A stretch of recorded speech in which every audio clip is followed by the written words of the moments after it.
and how the enterprise is postured for fiscal year 2027 and beyond. This year, I'm pleased to include the National Geospatial Intelligence Agency, or NGA, with our panel of leaders from the defense intelligence community. Welcome, ma'am. The U.S. intelligence community is comprised of 18 organizations, 9 of which are elements of the Department of War that provide a variety of capabilities supporting national defense and intelligence requirements and their missions. Intelligence enables leaders to make informed decisions, especially now in the increasingly complex world that we live in. We continue to face challenges with threats that span the entire globe, including non-state actors, well-known terrorist organizations, the narco-terrorists right here in our own Western Hemisphere, and the ever-evolving threats from our traditional adversaries such as China, Russia, Iran, and North Korea. Our warfighters and policymakers depend on validated, actionable intelligence to execute their missions and return home safely. And the men and women who support the defense intelligence enterprise, civilians and service members alike, need the requisite tools, resources, facilities, and support to deliver on our intelligence requirements. By ensuring our defense intelligence enterprise has what it needs and our intelligence efforts are synchronized, we increase our warfighters' lethality, survivability, and capacity to provide for our nation's defense and counter whatever threats may arise now and in the future. This is a challenging task at hand and one that we look forward to working with the department on. That is why we are here today, to learn from key representatives of this critically important community about our current posture and how we can work together to better support the enterprise. Understanding each of your roles in this effort will help us ensure that your organizations have the capabilities that you need and the resources required to accomplish your mission.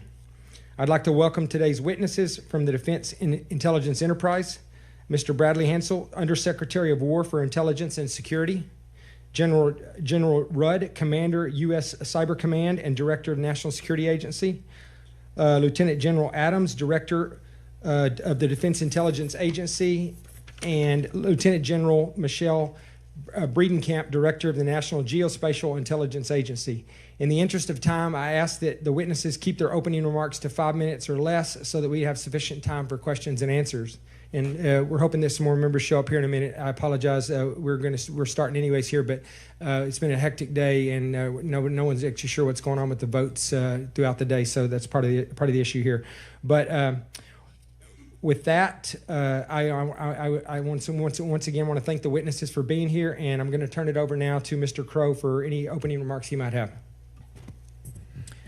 Thank you, Dr. Jackson, and thank you to our defense intelligence leaders for being here today to provide testimony.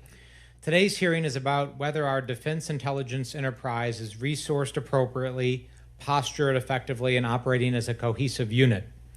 We ask a great deal of our intelligence professionals. They are expected to anticipate adversary actions across all domains while integrating vast streams of data into clear, decision-ready insights. That mission is only getting harder.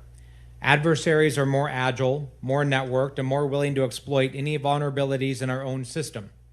The global security environment is testing our defense, security, and intelligence apparatus in unprecedented ways, with challenges ranging from cyber threats to the proliferation of nuclear weapons and delivery systems to force protection and an active conflict in the Middle East. Intelligence is our first line of defense against these and many other threats. It supports our operations, prevents strategic surprise, and ensures the safety of our service members.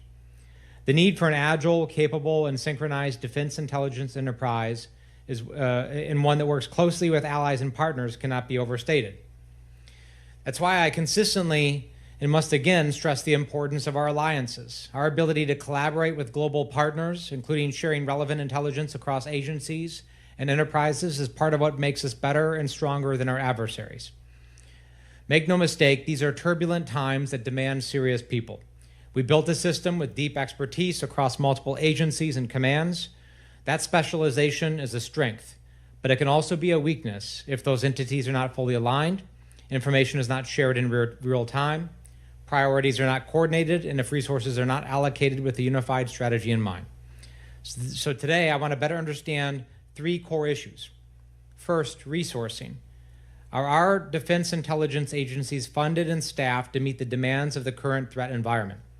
Are there critical gaps in analytic capability, collection capacity, or emerging technology investments that this committee needs to address? Second, posture.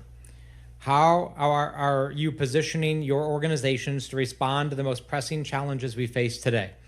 Are we structured to compete effectively in a world where threats are increasingly trans-regional and cross-domain? And are we agile enough to adapt as those threats evolve? And third, integration. Perhaps most importantly, how well are you working together? Are there barriers, cultural, bureaucratic, legal, or technical, that still prevent seamless collaboration across agencies and with our partners and allies? What steps are you taking to break down silos, and where do you need additional authorities or support to do so? I remain committed to working with all of you to ensure your organizations have the resourcing and authorities required to conduct what the nation asks of you. I look forward to hearing from the witnesses on these and other issues today. Thank you, Chairman. Thank you. All right, well, we'll now hear from our witnesses, then we'll move into a question and answer session. Immediately following all the questions that we have, we will reconvene for a brief classified session. It will take place in Rayburn 2337 immediately after this. So we will begin with opening statements, and Mr. Hensel, we'll start with you. Thank you, Chairman.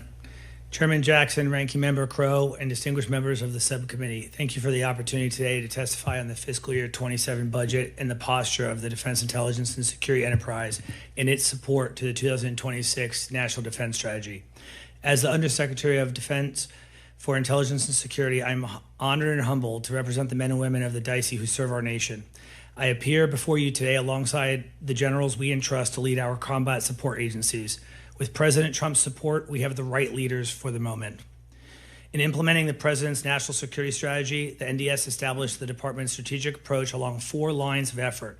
The intelligence and security enterprise stands ready to support each. First, defend the homeland by investing in the intelligence capabilities necessary to detect and counter adversary threats in the Western Hemisphere, from countering narco-terrorists to strategic deterrence, and to ensuring that DICE is postured to support all efforts to secure our borders.